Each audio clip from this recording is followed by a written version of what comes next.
You can save your video as an MP4 video file or a Windows Media Player file right from PowerPoint. Even if you don't know how to create video files, it's perfectly fine. PowerPoint can even include your audio.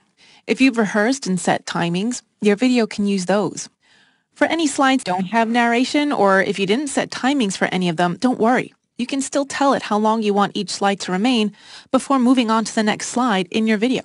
To create a video with your finished presentation open, go to the File tab and choose Export. From here, we're going to click Create a Video. Now we have a choice, and it definitely pays to think about where your video is going to be used before you export it. For example, it defaults to for computer and high-def displays. But on the pull-down menu, we can change that. For example, for internet and DVD, the quality is going to be a little lower, and even lower still for portable devices. It does tell you that if you have small text, though, it may be difficult to read. So I'll choose for internet and DVD. Now, if you have recorded timings and narrations, you can use those, or you can select Don't Use Recorded Timings and Narrations if you don't have any. You can also choose how long to spend on each slide if you haven't already done the timings. When you're all ready, you can choose Create Video. Now, let's save it, and the type that we're going to save it as is either an MPEG video or a Windows Media video. I can put it on my desktop. I'll call it New Hire Guide. Click Save, and it'll start to export.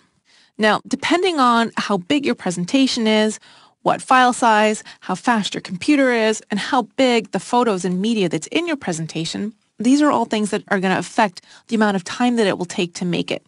Because of this, I actually have one already done that I can show you. I'm going to minimize this, and you can actually see on the status bar that it's still going, creating my video. I'll show you the one that I already have.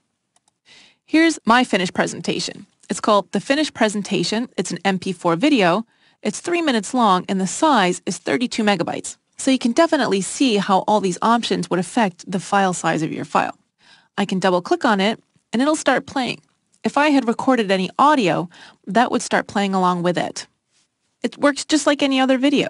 I can move on to the next slide, or I can fast forward and rewind. It's an actual video of my presentation. So all that's left now is whatever your creativity can bring to the table when you create your slides, especially if you know that they're going to be made into a video.